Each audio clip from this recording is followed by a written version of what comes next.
2 মাস হয়ে গেছে বাসর রাতের পরে আমি আমার স্বামীকে দ্বিতীয়বারের জন্য দেখিনি, এবং আমাদের মাঝে কোনো রকম যোগাযোগও নেই। নিজের প্রিয় বান্ধবীর এমন জটিল স্বীকারোক্তি পেয়ে স্তব্ধ হয়ে গেল আশা। তোর শ্বশুর শাশুড়ি এই নিয়ে কিছু বলেনি? কি বলবে? শিমু প্রশ্নের বদলে প্রশ্ন করায় কিছুটা রুষ্ট হলো আশা। মেয়েটা চিরকালই এমন, কখনো কোনো কিছু পরিষ্কার করে বলে না। দেখ শিমু, তোদের মধ্যে কি কিছু হয়েছে? আমি এসব কিছুই জানি না আশা। লোকটাকে আমি বিয়ের আগে মাত্র একবার দেখতে পেয়েছিলাম। তুই তো জানিস ঘরোয়াভাবে আমাদের বিয়েটা সম্পন্ন হয়। আমরা একে অপরকে যেখানে ভালো করে চিনতাম না, সেখানে ঝামেলা কেমন করে হবে বলতো? তুই আঙ্কেল আন্টিকে এই ব্যাপারে কিছু বলিসনি? না, এখনো কিছু বলিনি। বিয়ের পরে ফিরনিতে আমার স্বামী না গেলেও আমার শাশুড়ি আমাকে নিয়ে যায়। শাশুড়ি বাবাকে জানায় হঠাৎ কাজ পড়ে যাওয়ায় সাফওয়ান বিদেশে গেছে, আসতে কিছুদিন সময় লাগবে। তুই তবুও কেন তাদের সত্যিটা বলছিস না শিমু? আমাদের আর্থিক অবস্থা তোর জানা আশা। এখন আমি যদি বাড়িতে ফিরে যাই বাবার কষ্ট হয়ে যাবে। ওর থেকে আমি বেশ আছি, 2 বেলা ভালো খাবার পোশাক সবই তো পাচ্ছি। কার সাথে বলছো বৌমা? শাশুড়ির কণ্ঠ শুনে চোখের কোণ বেয়ে গড়িয়ে পড়া পানি দ্রুত মুছে নেয় শিমু। আশাকে রাখছি বলে কল কেটে দিয়ে পিছনে ঘুরে দাঁড়ায়। না আম্মা, তেমন কারোর সাথে না। ও ভালো তো। শোনো, তোমাকে যেটা বলতে এসেছে সেটা শোনো। আয়ান আজকে দুবাই থেকে ফিরবে, তাই আমি চাচ্ছি আমি আর তুমি মিলে নিজ হাতে কিছু রান্না করব। যেহেতু ও তোমার ছোট দেবর, তুমি পারবে? জি আম্মা। লাইলা ছেলের বইয়ের কথায় প্রসন্ন হয়ে চলে গেলেন। আয়ানকে শিমু কখনোই বাস্তবে দেখেনি।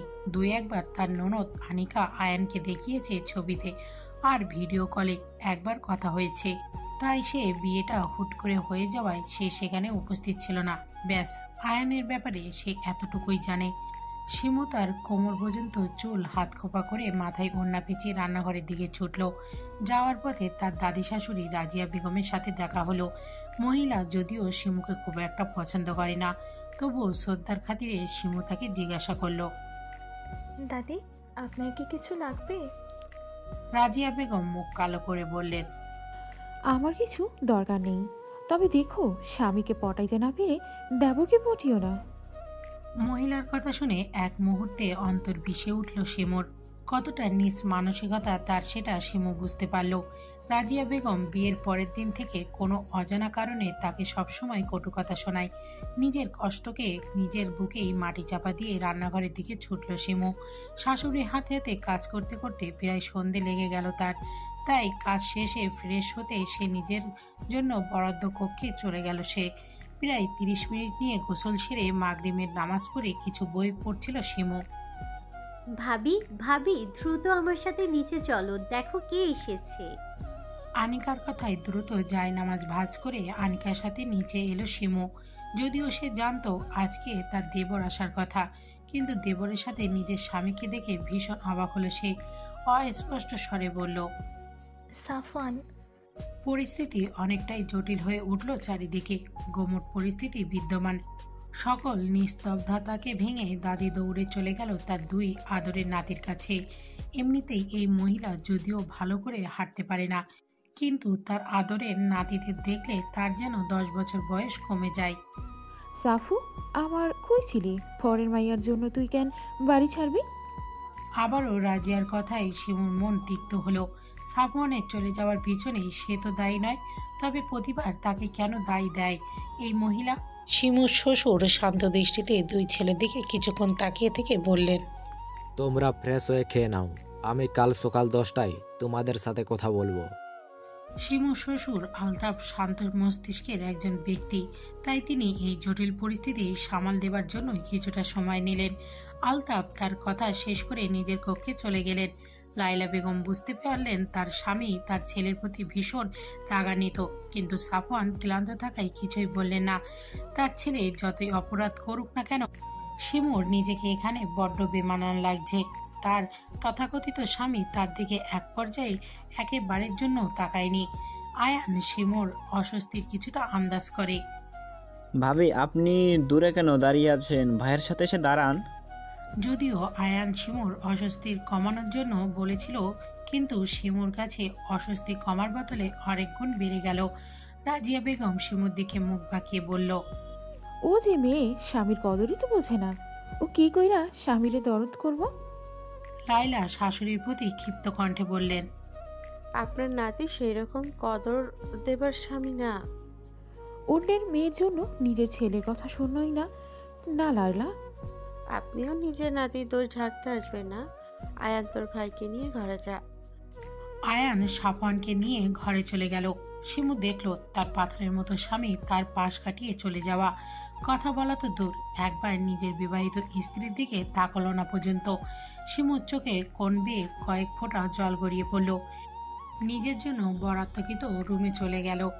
সে তার স্বামীর কক্ষে থাকে না, ইচ্ছা করেই থাকে না। যে মানুষটার প্রতি তার কোনো অধিকার নেই, তার ঘরের প্রতি অধিকার দেখিয়ে কী লাভ? শিমু খাবারগুলো টেবিলে গুছিয়ে রেখে নিজের রুমে চলে গেল। নিজের ঘরে এসে দরজাটা বন্ধ করে আয়নার সামনে দাঁড়ালো নিজের কমতি খুঁজতে। মাথার খোপা খুলে দিতেই কালো কেশগুলো পুরো পিঠ জুড়ে ছড়িয়ে পড়ল। আয়নার সামনে দাঁড়িয়ে থেকে শিমু নিজেকেই প্রশ্ন করল, কি লাভ এই রূপ গুণ দিয়ে, যেই রূপে আর গুণে স্বামীকেই মুগ্ধ করতে পারলাম না? নিজের সাথে কথা বলতে বলতেই শিমু হাঁটু মুড়ে বসে পড়ল মেঝেতে। চোখ দুটোতে অশ্রুর কণা ঝর্ণা শুরু হলো। বরফ যেমন পানির ফোঁটা আকারে ভূপৃষ্ঠে পানির ফোঁটার আকারে পতিত হয়ে বৃষ্টিপাতের সৃষ্টি করে, তেমনি শিমুর বুকে যেমন অভিমানগুলো সব পানির ফোঁটার আকারে চোখ দিয়ে গড়িয়ে পড়ছে। সাফওয়ান দীর্ঘ সময় শেষে শাওয়ার নিয়ে ফ্রেশ হয়ে বের হলো। বের হতেই বিছানায় বসে থাকা বোনের দিকে নজর পড়ল। আনিকা ভাইয়ের উদ্দেশ্যে চেঁচিয়ে বলল, ভাইয়া তুমি আসবে বললে না যে? সারপ্রাইজ দিলাম। নিজের কথা শেষ করে টাওয়াল দিয়ে চুল মুছতে শুরু করলো। আনিকা কিছুক্ষণ গালে হাত দিয়ে আবার ভাইকে উদ্দেশ্য করে বলল, কাকে ভাইয়া? সাফওয়ান এবার বোনের মাথায় জোরে গাঁটটা মারল। অনার্স পড়ুয়া ছাত্রী যে এত গাধি হয় সেটা তোকে না দেখলে বুঝতেই পারতাম না আমি। ভাবিও তো অনার্সে পড়ে। সাফওয়ান ভুরু কুঁচকে জিজ্ঞাসা করলেন, কোন ভাবে? আনিকা ভীষণ মজা পেল। সেও অনুরূপভাবে ভাইয়ের মাথায় গাঁটটা মেরে বলল, অফিসের বস যে এত বোকা হয় সেটা তো তোমাকে না দেখলে জানতেই পারতাম না। তুমি এত বড় গাধা যে নিজের বউ কোন ইয়ারে পড়ে সেটাই জানো না। নিজের বাক্য সম্পন্ন করে আনিকা দ্রুত ভাইয়ের কক্ষ ত্যাগ করলো। সাফওয়ান এবার হাতের টাওয়ালটা নামিয়ে টি টেবিলের উপর রাখলো। মনে মনে কিছু একটা ভেবে মুচকে হাসি দিল একবার। একটা দীর্ঘ রাত কেটে গিয়ে নতুন একটি সকাল হলো। সেই সকাল কারোর জন্য সুখ আনন্দ বয়ে আনে, আবার কারোর জন্য আনে বিষাদ আর মর্মপীড়া। সকালে উঠে নির্দিষ্ট সময়ে সালাত আদায় করে নিজের কাজে লেগে পড়লেন শিমু। সঙ্গে বাড়ির কাজের বুয়া রহিমা খালা আর শাশুড়ি লায়লা বেগমও আছেন। লাহেলা আর রাহিমা গল্পে মশগুল হয়ে আছে। শিমু টুকটাক তাদের কথা শুনছে আর কাজ করছে। হঠাৎ অপ্রত্যাশিতভাবে রান্নাঘরে আগমন হয় রাজিয়া বেগমে। শিমু এই বাড়িতে বউ হয়ে আসার পরে রান্নাঘরে এই মহিলাকে বলতে গেলে আসতেই দেখেনি। কারণ শিমু যতটুকু জানে রাজিয়া বেগমের আগুনের তাপ মোটেও সহ্য করতে পারেন না, তার নাকি মাথা ব্যথা করে। শিমুর অবাক হওয়া দেখে রাজিয়া বেগম শিমুর দিকে মুখ বাঁকালেন। এই মেয়েকে তার শুরু থেকেই পছন্দ না। কত ইচ্ছা ছিল নাতির জন্য নিজের পছন্দ মতো স্মার্ট একটা মেয়েকে নাতি বউ করে আনবে, কিন্তু এই মেয়ে তার উল্টো ধার্মিক এবং সাদামাটা প্রকৃতির একটা মেয়ে। রাজিয়া বেগম শিমুকে ঠেলে সরিয়ে দেখলো কি কি রান্না হচ্ছে। মোটামুটি 4-5 পদ তৈরি হয়েছে, তবুও সে প্রসন্ন হল না। লায়লা, আরো 2-1 বার পদ করা তো। আমার নাতিদের এই কটা পদ দিয়ে কি আর খাওয়া হবে? শিমুও যদিও কিছু মুখে বলতে পারল না। মনে মনে সে ভীষণ ক্ষুব্ধ হলো। মুখে বলা খুবই সহজ, কিন্তু রান্না ঠিক করা ততটাই কষ্টকর। মনে হয় না মা ছেলেরা সকালে এত খাবার খাবে। ছেলের বইয়ের কথায় রাজিয়া বেগম মুখ কালো করে রান্নাঘর থেকে বের হয়ে গেলেন। মনে মনে ভাবলেন, নিজের ছেলেকে তো হাত করতে পারলেন না, কিন্তু নিজের নাতিকে হাত করে ঠিকই এদের শায়েস্তা করবেন। খাবার টেবিলে সব খাবার গুছিয়ে রাখছিল শিমু আর রহিমা। লায়লা বেগম রুমে গেছেন ফ্রেশ হতে। এরই মাঝে বাড়ির সবাই এক একে খাবার টেবিলে এসে বসতে শুরু করলো। আনিকা চোখ ডলতে ডলতে খাবার টেবিলে এসে বসলো। কিন্তু খাবারের দিকে তাকাতেই তার চোখের থেকে সমস্ত ঘুম উড়ে গেল। ভীষণ খুশি হয়ে খাবারে হাত দিতে যাবে অমনি আয়ান এসে বোনের হাতে চাটি মারল। আয়ানের এহেন কাজে প্রচন্ড বিরক্ত হলো আনিকা। তুই দেখিস তোর বউকে আমি কোনো বেলায় শান্তিতে খেতে দিব না। আমার বউ কি তোরটা খাবে নাকি আমারটা? আমি কি তোরটা খাই না বাবারটা?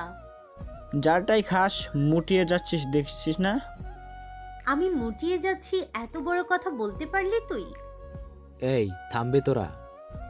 বাবার কণ্ঠ পেয়ে দুই ভাই বোন একেবারে চুপ হয়ে গেল, কিন্তু একে অপরের চোখ দিয়ে শাসাতে মোটেও ভুলল না। শিমু এদের দুই ভাই বোনের দুষ্টু মিষ্টির ঝগড়া দেখে নিজের বোনেদের কথা চিন্তা করলো। শিমুরা 4 বোন। শিমু বড় বোন বিয়ে হয়েছে 5 বছর আগে। অভাবের সংসার হয় তার বাবা খুব দ্রুতই তার বড় বোনকে বিয়ে দিয়ে দেন। আর তার ছোট দুজন যমজ আছে, যাদেরকে জন্ম দিতে গিয়ে তার মা পৃথিবীর মায়া ত্যাগ করে চলে যান। শিমু অনুভব করলো ওর নিজের বোনেদের কথা মনে পড়ছে। এই মেয়ে দাঁড়িয়ে না থেকে আমাদের খেতে দিবে তো নাকি নাকি না খেয়ে বসে থাকতে হবে? রাজিয়া বেগমের কথায় হুঁশ ফিরল শিমুর। ইতিমধ্যেই শাশুড়ি বাদে টেবিলে সবাই উপস্থিত। শিমু একা একে সবার প্লেটে খাবার বাড়ছিল। নিজের স্বামীর প্লেটে বাড়তে গিয়ে হাত থেমে গেল। অদৃশ্য জড়তা তাকে আঁকড়ে ধরল। সাফওয়ান শিমুর হাতের দিকে তাকিয়ে রইল কিছুক্ষণ, কিন্তু মুখে টু শব্দটিও করল না। রাজিয়া বেগম বিরক্তি হলেন ভীষণ। শিমুর হাত থেকে খাবারের চামচ কেড়ে নিয়ে নিজেই বেড়ে দিল প্রাণপ্রিয় নাতিকে। প্রথমবার রাজিয়ার কাজটাকে মনে মনে ভালো লাগলো শিমুর। সিমু, তোমায় খাবার সার্ভ করতে হবে না, তুমিও আমাদের সঙ্গেই বসো। আব্বু আম্মা আসুক, আমরা একসাথে খেতে বসবো। আলতাপার কিছু বললেন না। নিজের খাওয়া শেষ করে দুই ছেলেকে তার কক্ষে যেতে বলে নিজের কক্ষে প্রস্থান করলেন। শিমু নিজের কক্ষে বসেছিল। প্রয়োজন ছাড়া সে খুব একটা নিজের কক্ষের বাইরে যায় না। আসবো ভাবি? শিমু দরজার দিকে তাকিয়ে দেখলো আনিকা এসেছে। মেয়েটা খুবই মিষ্টি স্বভাবের, ব্যবহারও খুব সুন্দর। এই বাড়িতে আসার পর মেয়েটা তাকে যতবার ডাক দেয় ততবারই তার মধ্যে ভালো লাগা কাজ করে।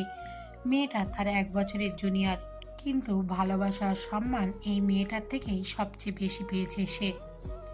আসো না, আমার ঘরে আসতে তোমার কোনো অনুমতি নিতে হবে না।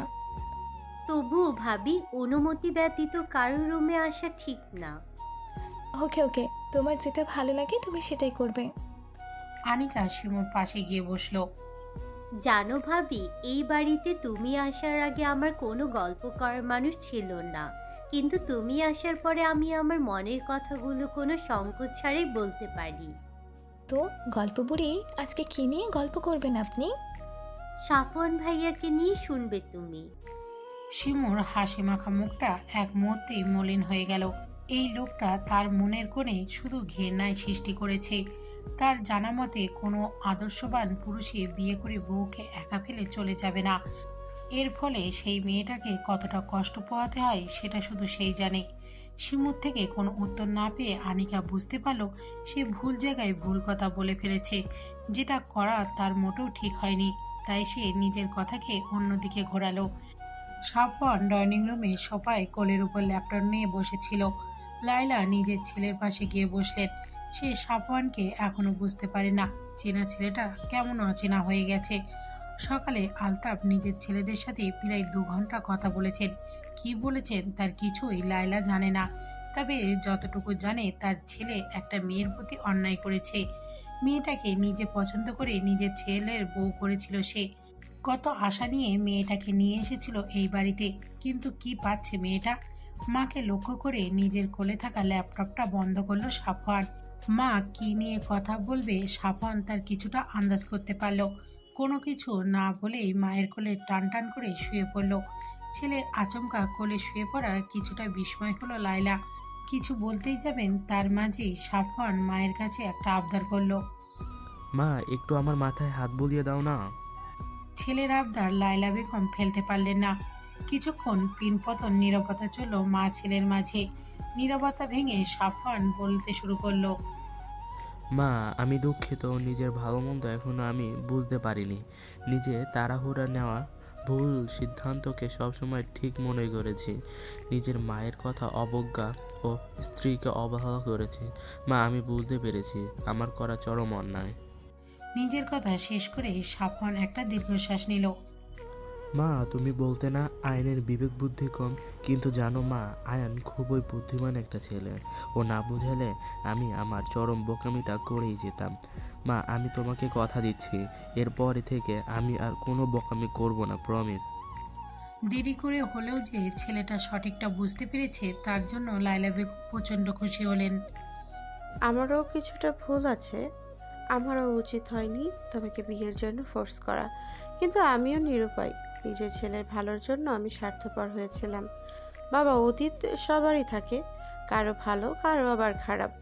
আমি চাই তুমি তোমার এই পুরনো জরাজীর্ণ জীবন থেকে পেছনে ফেলে বর্তমান জীবনকে সুন্দর করে তোলো।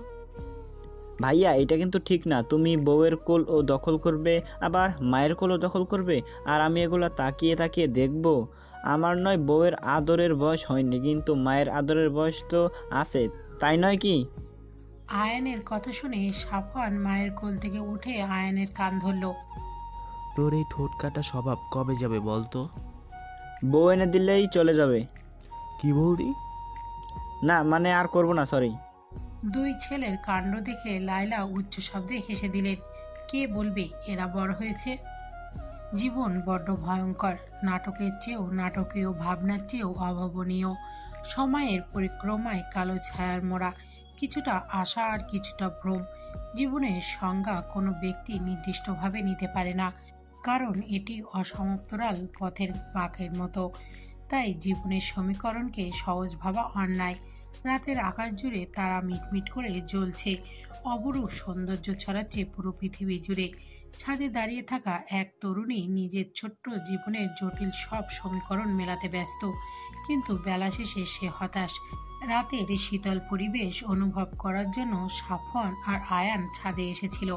হঠাৎ তাদের দুজনের চোখ পড়ল সাদা ওড়নায় মাথায় মোড়ানো এক নারী অবয়ের দিকে। আয়ানকে হতে পারে বুঝতে পেরে নিঃশব্দে ছাদ থেকে প্রস্থান করে। ভাইয়ের উপস্থিতি বুদ্ধি দেখে সাফওয়ান মনে মনে খুশি হয়। এবার পূর্ণ দৃষ্টি দেয় সামনে থাকা নারী অবয়ের দিকে। সেই নারী নিজের ভাবনা নিয়ে এতই বেশি বিভোর যে ছাদে সে ব্যতীত যে অন্য কেউ উপস্থিত আছে সে সম্পর্কে তার কোনো ধারণা নেই। সাফওয়ান তার অর্ধাঙ্গিনীর দিকে কিছুক্ষণ তাকিয়ে রইল, অতঃপর মনের সব সংকোচ ভুলে প্রশ্ন করল, এত রাতে ছাদে একা কি করছেন? শিমু প্রথমে পুরুষালী কণ্ঠ পেয়ে কিছুটা ভরকে গেল। মাথা ঘুরিয়ে পিছনে ঘুরতেই তার নিঃশ্বাস ক্রমশ বেড়ে গেল, হাত পা জড় বস্তুর ন্যায় স্থির হয়ে গেল। নিজেকে স্বাভাবিক করতে শিমু কয়েকবার চোখের পলক ফেলল। কিছুটা স্বাভাবিক হতেই সাফওয়ানকে নিজের দিকে এগিয়ে আসতে দেখে শিমুর মনে হলো তার বুকের মধ্যে কে যেন ঢাকঢোল বাজাচ্ছে। সাফওয়ান শিমুর অস্বস্তি কিছুটা বুঝতে পারল, তবুও সে নির্বিকার হয়ে নিজের অর্ধাঙ্গিনীর সামনে এসে দাঁড়ালো। শিমু নিজেকে কেমন শূন্য শূন্য মনে হচ্ছে সে এখনই ঢলে পড়বে। সে তো এতটাও দুর্বল নয়, আর তার অস্বাভাবিক হবার কারণই বা কি? কিন্তু নিজেকে প্রশ্ন করে শিমু কোনো উত্তর পেল না। তবুও প্রাণপণ দিয়ে চেষ্টা করলো নিজেকে স্বাভাবিক রাখার। সাফওয়ান মুখ আরো কিছুটা সামনে নিয়ে আসলো। শিমুর ছোট ছোট চুলগুলো বারবার মুখে এসে পড়ছে। সাফওয়ান সন্দর্পণে শিমুর চুলগুলো কানের পিঠে গুজে দিল। সাফওয়ানের মুখ জুড়ে একরাশ মুগ্ধতা ছড়িয়ে পড়েছে। এই মাইয়া, তুই এত রাতে ছাদে কেন আইসোস? দাদির কর্কশ কণ্ঠ পেয়ে সাফওয়ান শিমুর থেকে দূরে সরে দাঁড়ালো। তার চোখে মুখে কিছুটা বিরক্তি ফুটে উঠেছে দাদিকে দেখে, কিন্তু শিমু ছাড়া পেয়ে এক দৌড়ে নিচে চলে গেল। রাজিয়া বেগম বিরক্ত হলেন, ভাগ্যিস সে সময় মতো এসেছে, না হলে কি হতো কে জানে। সাফু, দেখলা কেমন মাইয়া? সাফওয়ান কিছু না বলে দাদিকে পাশ কাটিয়ে চলে গেল। তার দাদির প্রতি রাগ লাগছে। শিমু নিজের কক্ষে এসে সঙ্গে সঙ্গে দরজা আটকে দিল। তার কেমন সব অজানা অনুভূতি হচ্ছে, কিন্তু তার তো রেগে যাওয়া উচিত ছিল। নিজের করা কাজে হতভম্ব হয়ে গেছে সে। কতদিন সে চিন্তা করেছে লোকটাকে সামনে পেলে নিজের সব কষ্ট ঝেড়ে দেবে, কতগুলো কড়া করে কথা শোনাবে। কই, সে তো পারল না। নিজের প্রতি ভীষণ রাগ লাগছে এবার শিমুর। আসবো শিমু? শিমু বিছানা গোছাচ্ছিল, হঠাৎ শাশুড়ির শব্দ পেয়ে সে শাশুড়ির দিকে ঘুরল।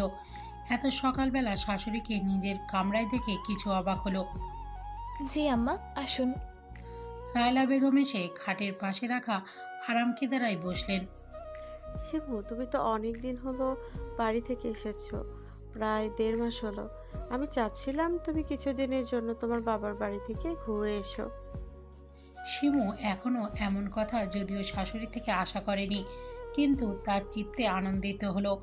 কতদিন পর নিজ বাড়িতে যেতে পারবে ভেবে ভিতরে ভিতরে খুশির ঢেউ শুরু হলো, কিন্তু শিমু সেটা প্রকাশ করলো না। আচ্ছা, তুমি বিকেলে তৈরি থেকো, সাফওয়ান তোমাকে নিয়ে যাবে। সাফওয়ানের সাথে যাবে ভাবতেই শিমু সর্বশরীর শিউরে উঠল, কিন্তু শাশুড়িকে সে কিছুই বলল না। সম্মতিসূচক অর্থে নিজের মাথা ঝোঁকালো। লায়লা বেগম নিজের কাঙ্ক্ষিত উত্তর পেয়ে খুশি হলেন। শাশুড়ি চলে যেতেই শিমু নিজের সাথে হিসেব নিকেশ করতে বসলো। অনেক ভেবেচিন্তে পেল সাফওয়ান তো তার সাথে যাবে ঠিক, কিন্তু সে আবার পুনরায় চলেও আসবে তাকে রেখে, কারণ এত বড় লোকের ছেলে তার মতো গরিবের বাড়িতে গিয়ে থাকতে পারবে না। শহরের সুনাম পিচ ঢালা রাস্তা পেরিয়ে গাড়িটা গ্রামের মাটির রাস্তা ধরেছে। সাফওয়ান ড্রাইভিং সিটে বসে ড্রাইভ করছে, আর শিমু গাড়ির জানালা দিয়ে গ্রামের দৃশ্য অবলোকন করছে। দুজনের মাঝে মধ্যে প্রগাঢ় নিস্তব্ধতা। মাঝে মধ্যে সাফওয়ান লুকিং গ্লাসে 2-1 পিছে তাকাচ্ছে, আবার ড্রাইভ করায় মনোযোগ দিচ্ছে, কিন্তু দুজনের কেউই নীরবতা ভেঙে কোনো কথা বলছে না। এরকম পিনপতন নীরবতা আরো কিছুক্ষণ চলল। অবশেষে সাফওয়ান শিমুকে জিজ্ঞাসা করলো, আপনার গ্রামটা কিন্তু অনেক সুন্দর। শিমু শুধু মুখ দিয়ে হুঁ উচ্চারণ করলো। আচ্ছা, আপনি কি কথা বলতে পারেন না? শিমু এবার সাফওয়ানের দিকে ভুরু কুঁচকে তাকালো। সাফওয়ান মেয়েকে হাসি দিয়ে বলল, আসলে আপনি তখন থেকে চুপচাপ বসে আছেন তাই বললাম। শিমু এখনো কোনো উত্তর দিল না, একরাশ বিরক্তি নিয়ে অন্যদিকে মুখ ফিরিয়ে রাখলো। সাফওয়ান একটু হতাশ হলো, বুঝতে পারলো এ মেয়ে এত সহজে গলবে না। দুজনের মধ্যে আবারও নিস্তব্ধতা নেমে এলো। গাড়ি ছুটলো আবার নিজ গন্তব্যে। গাড়ি এসে থামলো একেবারে শিমুর বাড়ির উপরে। গাড়ির শব্দ পেয়ে শিমুর 2 বোন ফিয়া আর রিয়া দৌড়ে এলো। অপ্রত্যাশিতভাবে বোনকে দেখতে পেয়ে তারা একটু অবাক হলো। পরক্ষণেই তাদের হুঁশ আসতেই জোরে চিৎকার দিল, আব্বা গো, দেহ আব্বা আইছে। ছোট মেয়েদের চিৎকার শুনে মজিদ বাড়ির পিছনে ক্ষেত থেকে দৌড়ে এলেন। তার শরীরে কাদামাটি দিয়ে মাখামাখি। মেয়ে ও মেয়ে জামাইকে দেখে ভীষণ খুশি হলেন। দ্রুত এগিয়ে গিয়ে মেয়ের জামাইয়ের হাত থেকে জিনিসগুলো নিজের হাতে নিলেন। ফিয়া আর রিয়া বোনকে গিয়ে জড়িয়ে ধরল। সাফওয়ানকে ঘরে নিয়ে কেদারা পেতে বসতে দিলেন মজিদ। মুহূর্তেই তিনি অস্থির হয়ে গেলেন, কি করবেন না করবেন এই ভেবে। সাফওয়ান শ্বশুরকে এত অস্থির হতে নিষেধ করল। আব্বু, আপনি অস্থির হবেন না, আমি তো এ বাড়িরও ছেলে, তাই নয় নাকি? মেয়ের জামাইয়ের কথা শুনে মজিদ কিছুটা শান্ত হলেন। ফিয়ারিয়া 2 বোন শিমুর পাশে দাঁড়িয়ে আছে।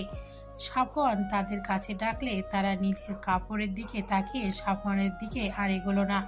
এই ভয়ে তাদের 2 বোনের জামা কাপড়ে থাকা ময়লা যদি ওর শরীরে লেগে যায়। সাফওয়ান তাদের জড়তা দেখে মুচকি হাসে। মনে মনে ভাবলো একদম বোনের মতো স্বভাবেদের। নিজেই উঠে এগিয়ে গেল তাদের দিকে। 2 হাত এগিয়ে তাদের কাছে নিয়ে এসে আদর করলো। নিজের কাছ থেকে 2টো চকলেট বের করে তাদের হাতে দিল। ব্যাস, তাদের সকল ভয় শেষ। বোন জামাইয়ের উপর খুশি হয়ে 2টি চুমু এঁকে দিল তার গালে। শিমু সাফওয়ানের কাজে মুগ্ধ না হয়ে পারল না। ছেলেটাকে সে হয়তো যতটা খারাপ ভাবে সে হয়তো ততটা খারাপ না। রাজিয়া বেগম রাগে ক্ষোভে চোখ মুখ লাল করে বসে আছে। তিনি ভাবতেও পারছেন না তার নাতি ওই মেয়েটার সাথে ওই গ্রামের বাড়িতে আছে। দাদিকে এমন মুখ ফুলিয়ে বসে থাকতে দেখে আয়ান দাদির কাছে গিয়ে বসে। আয়ান এতটুকু বুঝতে পেরেছে দাদি কোনো কারণে ভীষণ রাগান্বিত। আয়ান দাদির পানের বাটা বের করে দাদিকে 1 টুকরো পান বানিয়ে দিয়ে দাদির হাতে দিল। ওহো সুন্দরী আমার, নাও পানটা খেয়ে নাও। তোর পান তুই খা, আমি খাবো না। দাদি বুঝছো কিন্তু। দাদি আয়ানের হাত থেকে পান কেড়ে নিয়ে চিপুতে শুরু করলেন। পান খাবার স্বভাব তার ততটা নেই, কিন্তু রাগ উঠলে সে পান খায় রাগ কমানোর জন্য। রাজিয়া বেগম মনে মনে ভাবলেন, এমন করে যদি শিমুকে দাঁতের গোড়ায় সে পিষতে পারতেন তবে তার আত্মা ঠান্ডা হতো। শিমুদের বাড়ি থেকে কিছুটা সামনে এগোলে কালীগঙ্গা নদী। নদী থেকে সূর্যাস্ত এক অপরূপ সৌন্দর্য বহন করে।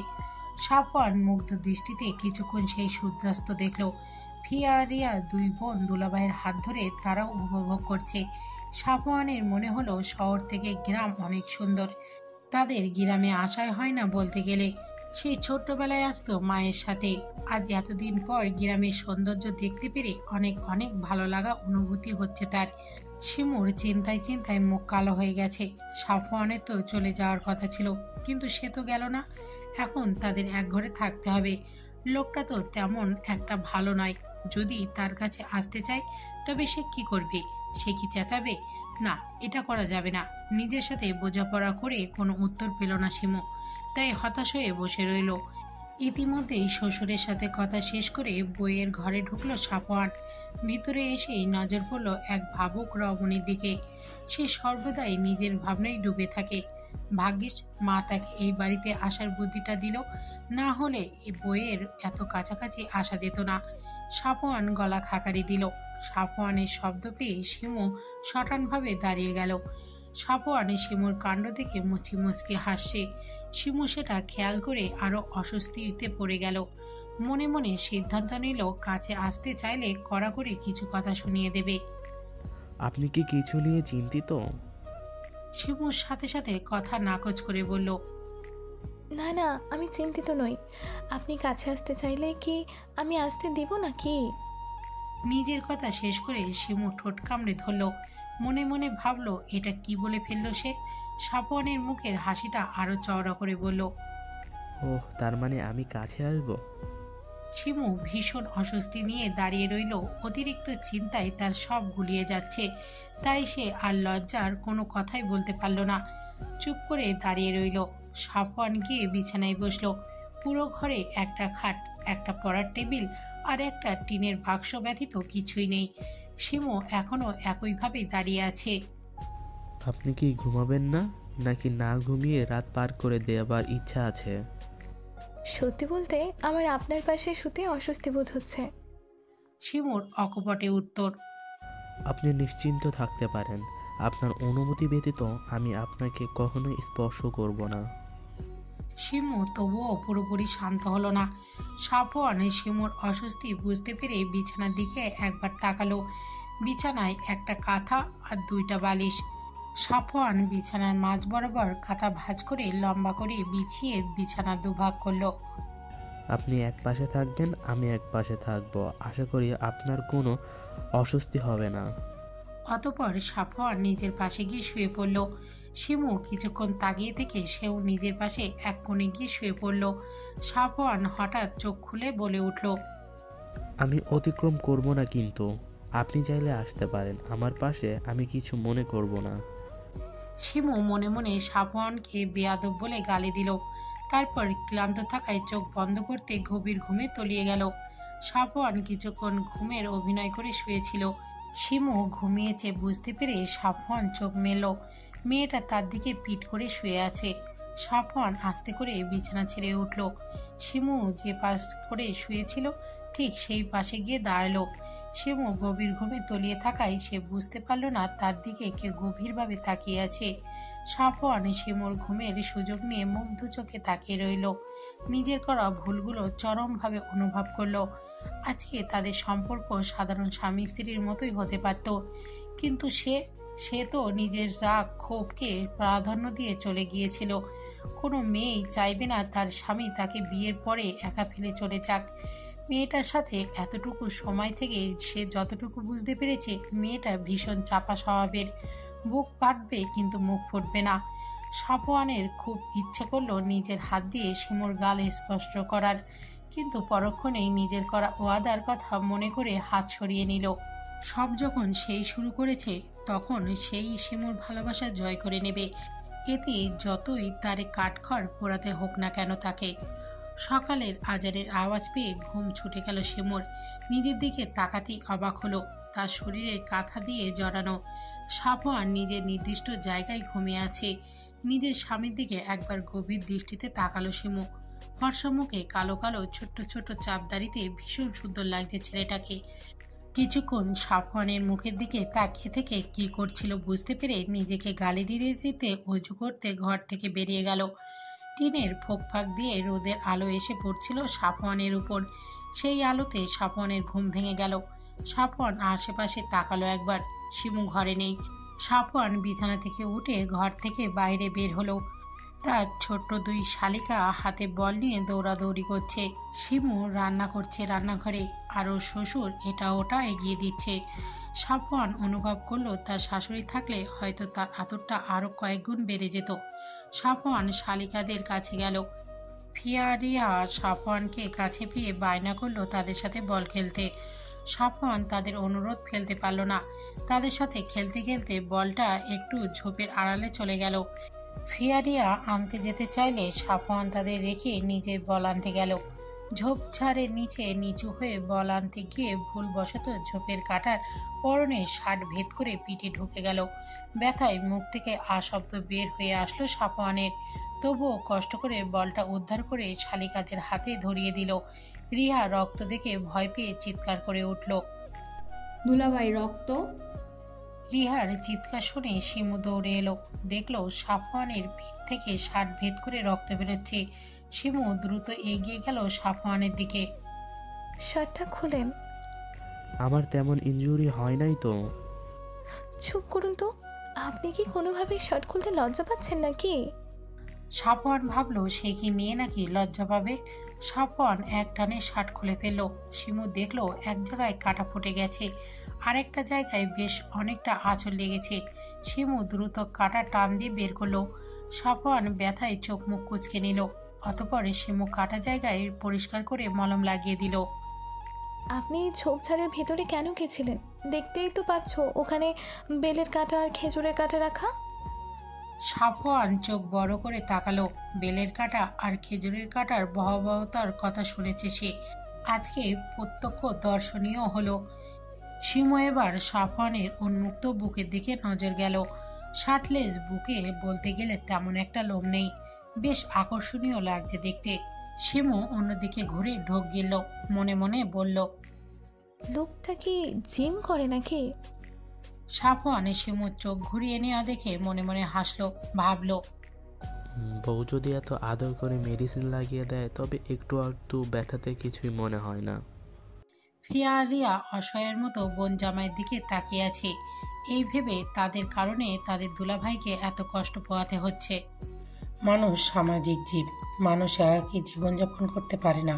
তার জন্য গড়ে ওঠে পরিবার। পরিবারের মানুষগুলো একে অপরের সাথে গভীর বন্ধনে আবদ্ধ থাকে, কিন্তু সেই বাঁধন ছেদ করে মেয়েদের চলে যেতে হয় শ্বশুরবাড়ি। এক মুহূর্তেই পর হয়ে যায় নিজের পরিবার, আর শুরু হয় অন্য পরিবারের সাথে মানিয়ে চলা।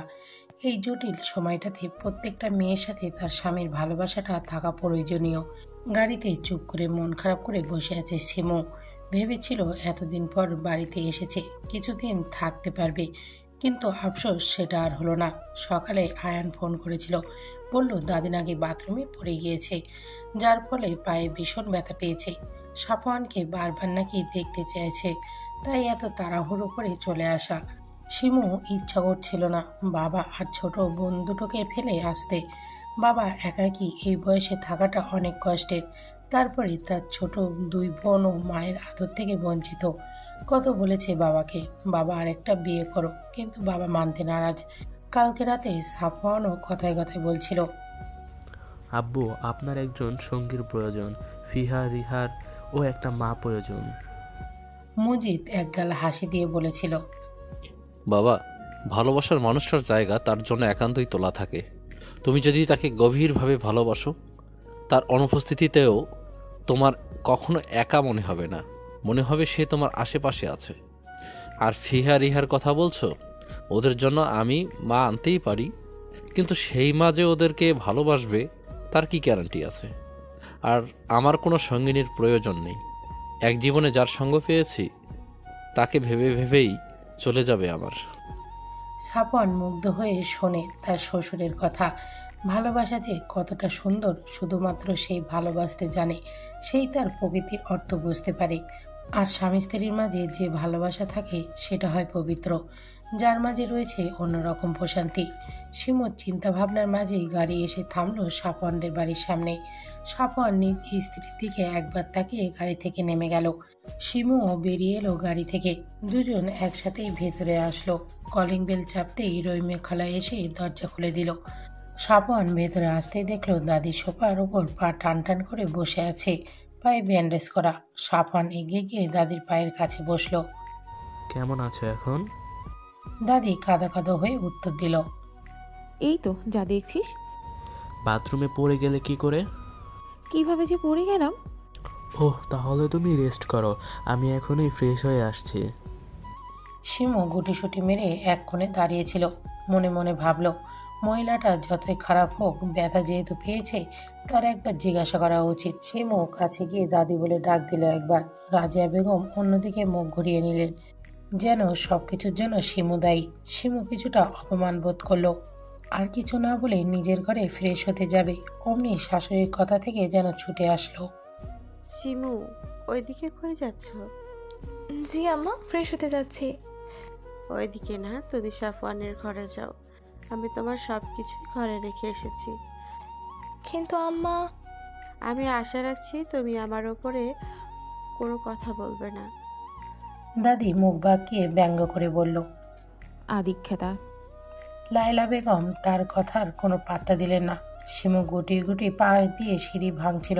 সাফওয়ানের কক্ষের দরজার সামনে গেল। দরজা খোলাই আছে, তবুও শিমু দরজায় খটখট আওয়াজ করলো। সাফওয়ান ভেতর থেকে আওয়াজ দিয়ে বলল, ভিতরে আসো। শিমু জানে এটা তাকে উদ্দেশ্য করে বলা হয়নি, তবুও সে ভিতরে গেল। সাফওয়ান বাথরুমে আছে, সেখান থেকে পানির শব্দ হয়ে আসছে। শিমু পুরো ঘরে চোখ বোলালো। অতঃপর তার নজর পড়ল ঘরে এক কোণে রাখা লাগেজগুলোর দিকে। সেখানে লায়লা তার পোশাক জিনিসপত্র রেখে গেছে। গুটি গুটি পায়ে সেদিকে গেল। লাগেজ খুলে একটা হালকা গোলাপি রঙের 3 পিস বের করলো। এরই মাঝে দরজা খোলার শব্দ এলো। শিমু দ্রুত পিছনে ঘুরল। সাফওয়ান দাঁড়িয়ে আছে আর তার দিকে হাঁ করে তাকিয়ে আছে। তাকে দেখেই মনে হচ্ছে সে এখানে শিমুকে দেখবে, ভাবতেও পারেনি। পরনে একটা জিন্স প্যান্ট আর কালো রঙের গেঞ্জি, আর কাঁধে টাওয়াল। চুল দিয়ে টপটপ করে পানির ফোঁটা পড়ছে। শিমু উঠে দাঁড়িয়ে নিজের লাগেজগুলোর দিকে ইশারা করে বলল, আম্মা বলেছে আজ থেকে এই রুমে থাকতে। সাফওয়ান লাগেজগুলোর দিকে তাকালে সে এগুলো কিছু খেয়াল না করেই ওয়াশরুমে চলে গিয়েছিল। মনে মনে মায়ের সিদ্ধান্তে খুশি হলো, কিন্তু শিমুকে কিছু বুঝতে দিল না। চুপচাপ রুম থেকে বেরিয়ে গেল। শিমু তার যাওয়ার দিকে তাকিয়ে ভাবল, লোকটা কি তার এই ঘরে আসাতে বিরক্ত হয়েছে? সাফওয়ান নিজের রুম থেকে বেরিয়ে মায়ের কাছে গেল। মাকে একটা বিশাল ধন্যবাদ দিতে হবে, মনে মনে আওড়ালো। আসলে মা গ্রেট। তাড়াতাড়ি মায়ের কাছে গিয়ে মাকে পিছন থেকে জড়িয়ে ধরল। মা তুমি বেস্ট। ধন্যবাদ, যদি কাউকে দেওয়ার থাকে আমাকে দে ব্রো। সাফওয়ান আয়ানের দিকে ভুরু কুচকে তাকালো। আয়ান বেশ আরাম করে বসে আপেল খাবার প্রস্তুতি নিচ্ছে। কেন তোকে দিব? আমাকে দিবি না তো কাকে দিবি? আমি তো বুদ্ধিটা মাকে দিলাম। সাফওয়ান আয়ানের হাত থেকে আপেল নিয়ে কামড় বসিয়ে বলল, ধন্যবাদ। আমি শুধু ধন্যবাদ নিব না। বল কি লাগবে তোর? কানে কানে বলি। আচ্ছা। আমার না বউ লাগবে। সাফওয়ান আয়ানের পিঠে জোরে করে থাপ্পড় বসিয়ে দিল। কথা ঠিক করে বলিস, আমি তোর বড় ভাই। আয়ান পিঠে হাত বোলাতে বোলাতে ভাইয়ের দিকে অসহায়ের মতো তাকিয়ে আছে। যার জন্য এত কিছু করেছে সেই ভাই তার দুঃখ বোঝে না রে। ডিনারে সবাই একসাথে খাবার খেতে বসেছে। শিমু আর লায়লা বেগম খাবার সার্ভ করছে। আলতাফ গম্ভীর কণ্ঠে বলে উঠলেন, সাফওয়ান, তুমি ঢাকায় ফিরছো কবে? আব্বু ফিরবো 3 তারিখে। ও, তার মানে 2 দিন আছো? জি। আলতাফ এবার আরো গম্ভীর কণ্ঠে বললেন, তাহলে তোমার তো সেখানে একা সব কিছু করতে কষ্ট হয়, তুমি বরং বৌমাকে নিয়ে যাও। রাজিয়া বেগম খাবার রেখে আলতাফের দিকে বড় বড় চোখ করে তাকালেন। কি বলছিস তুই? আলতাফ শিমু চলে গেলে বৌমার কষ্ট হবে তো। আলতাফ মায়ের দিকে ভুরু কুচকে তাকিয়ে বললেন, মা, লাইলার জন্য রহিমা আর অনিকা আছে, কিন্তু সাফওয়ান সেখানে একা থাকে, তাই শিমু গেলে সাফওয়ানেরই ভালো হবে। লায়লা মনে মনে খুশি হলেন স্বামীর সিদ্ধান্তে। তার ছেলে আর ছেলের বউয়ের মধ্যকার সম্পর্ক ঠিক করার জন্য তাদের একত্রে থাকা প্রয়োজন। সবাই খুশি হলেও রাজিয়া বেগম মুখ ভার করে বসে রইলেন। আয়ান আনিকা দাদির দিকে তাকিয়ে মিটিমিটি হাসছে। আনিকা আয়ানের কানে কানে বলল, ভাইয়া ভালো হয়েছে, কিন্তু বুড়ির বেশ শিক্ষা হয়েছে। আয়ান দাদির দিকে তাকিয়ে বলে উঠল, দাদি খাচ্ছ না কেন? আয়ানের কথা শুনে দাদি ভাতের লোকমা গালে নিয়ে চিবোতে শুরু করলো। আবারও ছেলের বউয়ের কাছে হেরে গেল। ছেলে নাতি কাউকেই আর নিজের বশে করা হলো না। এইসবের মাঝে শিমুর চোখ ছলছল করে দাঁড়িয়ে রইল। সবাই তাকে নিয়ে সিদ্ধান্ত নিল, কিন্তু তার কাছে থেকে জিজ্ঞাসা করার প্রয়োজন বোধ করলো না। সাফওয়ান খেতে খেতে শিমুর দিকে তাকালো।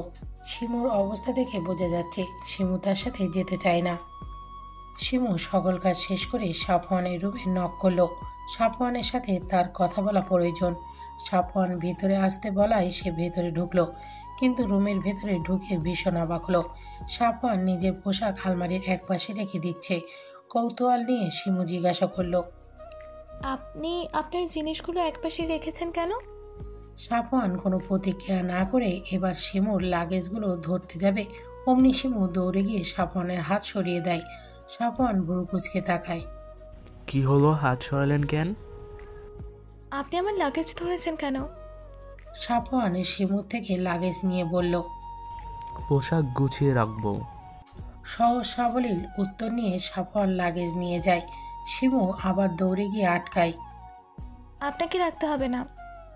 কেন? কারণ আমার পোশাক আমি রাখবো। আমি রাখলে কি সমস্যা বলুন তো? শিমু ভীষণ বিরক্ত হলো, রাগ দেখিয়ে বলল, আপনি বুঝতে পারছেন না একটা মেয়ের লাগেজে আর তার কত প্রয়োজনীয় জিনিস থাকে? সাফওয়ান এবার বুঝতে পারলো, তবুও বউকে রাগানোর জন্য বলল, না, আমি কিভাবে বুঝবো? আমি কি মেয়ে নাকি?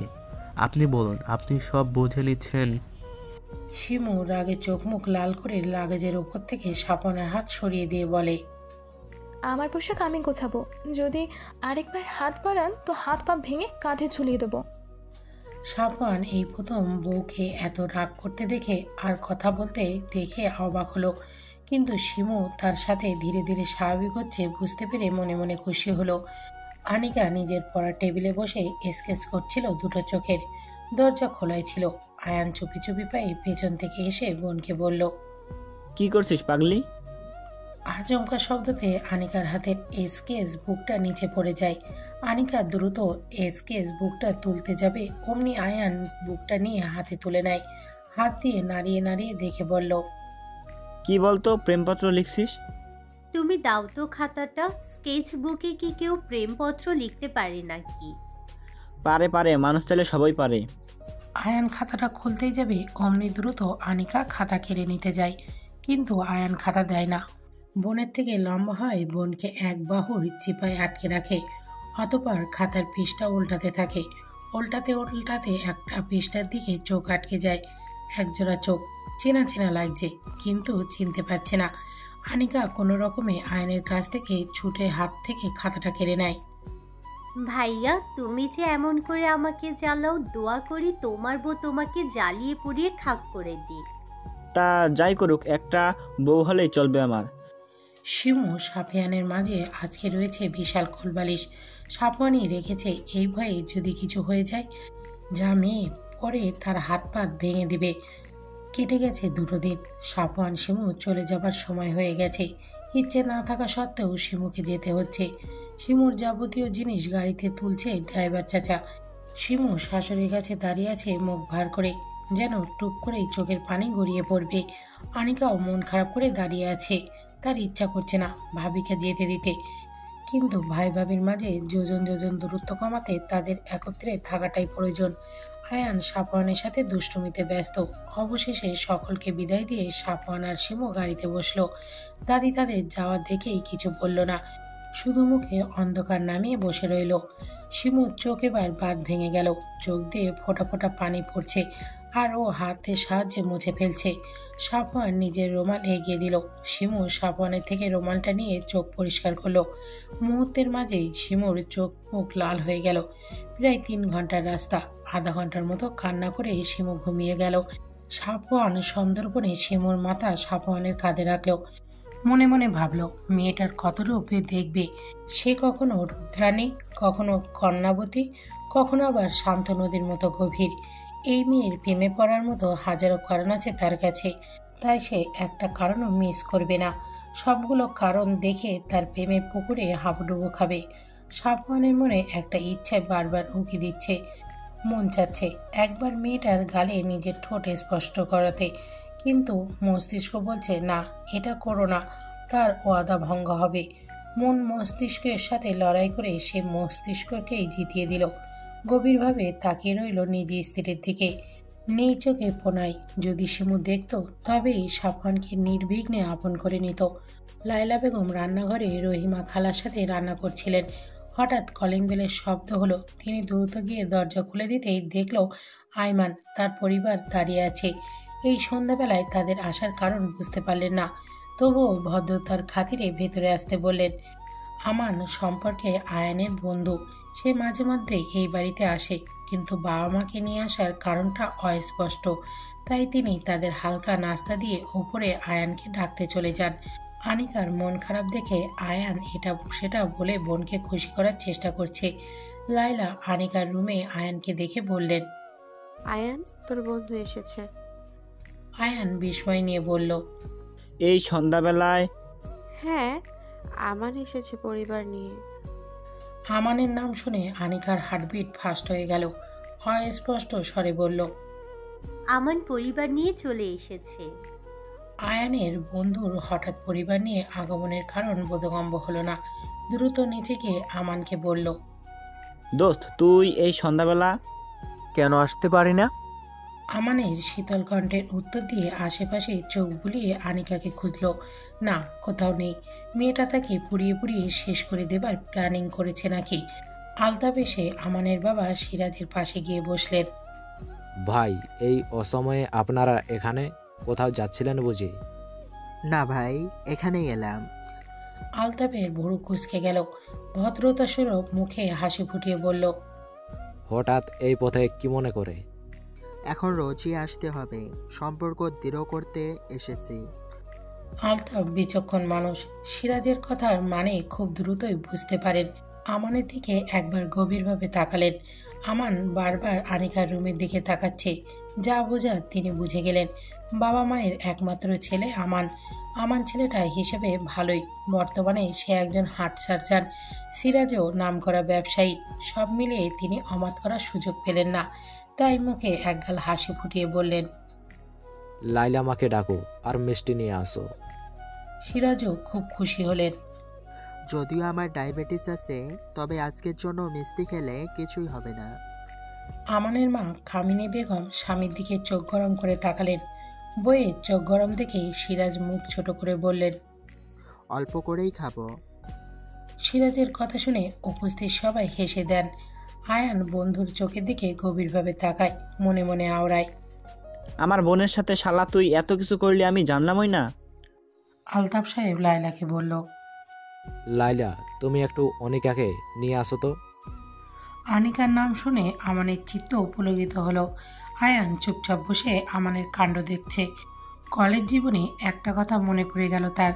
তখন আয়ান আর আমান সবে ইন্টার ফার্স্ট ইয়ারে পড়ে। আমানকে যেই মেয়ে পছন্দ করে না কেন, আয়ান তাকে পটিয়ে নিত। এমনকি শায়লা নামে একটা মেয়েকে আমানের অনেক ভালো লেগেছিল। বন্ধুকে সে এই ব্যাপারে জানালে আয়ান সেই মেয়েটাকে নিজ দায়িত্বে নিজের প্রেমিকা বানিয়ে নেয়। তাই আমান সেদিন আয়ানকে রাগ করে বলেছিল, আমি এমন কাউরে জিএফ বানাবো দেখিস, তুই লাইনে মারা তো দূরে থাক, আমার সাথে তাকে দেখলেই লজ্জা পাবি। আমান সত্যি সেটাই করেছে, তার নিজের বোনেরই প্রেমিক হয়েছে। আয়ানের আকাশ পাতাল চিন্তার মাঝে ড্রয়িং রুমে লায়লা আনিকাকে নিয়ে আসলো। আনিকা আমানের দিকে চোখ তুলেও তাকাচ্ছে না, কিন্তু আমান চাতক পাখির মতো তাকিয়ে আছে তার প্রাণকুমারীর দিকে, যাকে এবার সে চিরতরে নিজের করে নেবার জন্য এসেছে। আর তার প্রাণকুমারী অভিমান দেখিয়ে দৌড়ে যেতে পারবে না। আনিকাকে একদম আমানের মুখোমুখি বসানো হলো। আনিকা ভাবতেও পারছে না ছেলেটা নিজের কথাকে এত তাড়াতাড়ি সত্যি করে দেবে। অতিরিক্ত অশান্তি হচ্ছে আনিকার, কারণ আমান এক নজরে তাকিয়ে আছে তার দিকে, আর তার ভাই সরু দৃষ্টিতে তাকিয়ে আছে আমানের দিকে। আমানের বাবা মা আনিকার সাথে কথা বলল। তাদের তেমন কিছু জানার নেই। মেয়েকে তারা আগে থেকেই চেনে।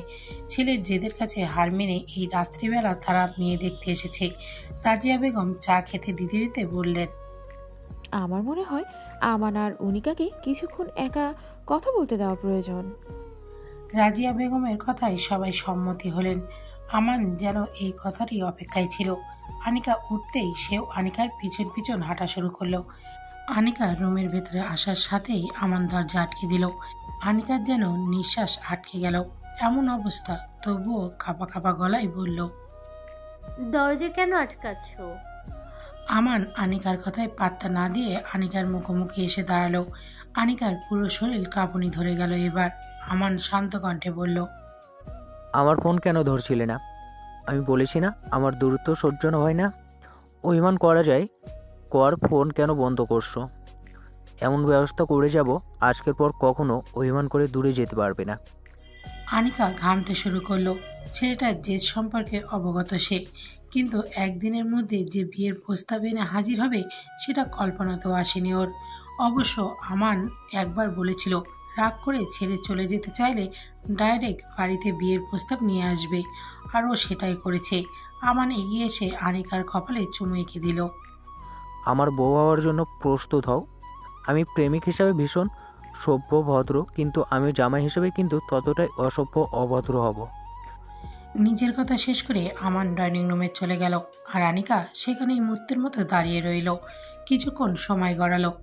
তারপর আনিকা ধীর পায়ে হেঁটে গিয়ে সবার সাথে বসলো, আর একটিবারের জন্য ভুলেও আমানের দিকে তাকালো না। ঘুম ভাঙতেই নিজেকে বিছানায় আবিষ্কার করলো শিমু। কিছু মনে করার চেষ্টা করলো। ভাবলো সে তো গাড়িতে ছিল, বিছানায় এলো কিভাবে? মনে পড়লো কাঁদতে কাঁদতে গাড়িতেই ঘুমিয়ে যাওয়ার কথা। তাহলে কি সাফওয়ান তাকে নিয়ে এসেছে? কিন্তু কেমন করে নিয়ে এসেছে? কোলে করে নয় তো? ভাবতেই শিমুর কান গরম হয়ে গেল। শেষমেশ ওই লোকটার কোলে উঠেছে ও। নিজেকে নিজেই কতক্ষণ বকাঝকা করলো। তার ভাবনার মাঝে সাফওয়ান ওয়াশরুম থেকে বের হলো চুল মুছতে মুছতে। শিমু সেদিকে তাকিয়ে ভুরু কুঁচকে নিল। মনে মনে ভাবলো, এত বড় দামড়া ছেলে একটা মেয়ের সামনে কিভাবে 3/4 প্যান্ট আর স্যান্ডো গেঞ্জি পরে দাঁড়িয়ে থাকতে পারে? এর কি লজ্জা নেই? সাফওয়ান শিমুর দিকে তাকিয়ে অমায়িক হাসি দিল। শিমুর যেন সেই হাসিতে গা জ্বলে গেল। সাফওয়ান ড্রেসিং টেবিলের সামনে গিয়ে চুলে চিরুনি চালাতে চালাতে বলল, প্রায় 3 ঘন্টা রাস্তা তো ঘুমিয়ে এলেন, এখনো কি ঘুমানোর প্ল্যানিং আছে নাকি? শিমু সাফওয়ানের কথায় উত্তর দেবার প্রয়োজন বোধ করল না। চুপচাপ উঠে নিজের পোশাক নিয়ে ওয়াশরুমে চলে গেল। সাফওয়ান শিমুর যাওয়ার দিকে তাকিয়ে মনে মনে বলল, ঘুম থেকে উঠে ঝাঁজ লবঙ্গ ঝাঁজ দেখানো শুরু করে দিয়েছে। আমানের পরিবার একটু আগেই চলে গেছে।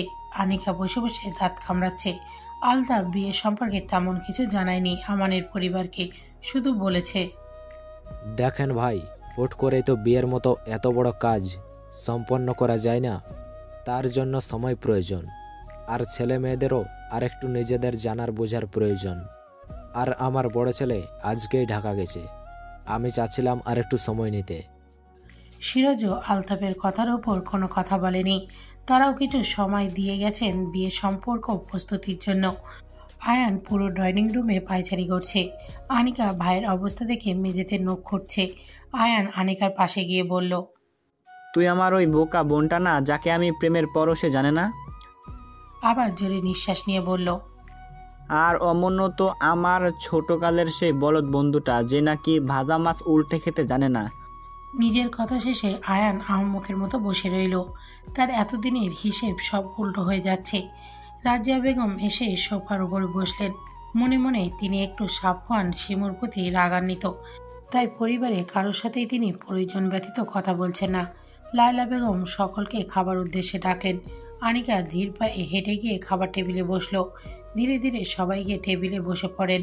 লায়লা বেগম খাবার সার্ভ করতে করতে বললেন, সাফওয়ান আমায় কল করেছিল, ওরা কোনো সমস্যা ছাড়াই বাসায় ভালোভাবে পৌঁছে গেছে।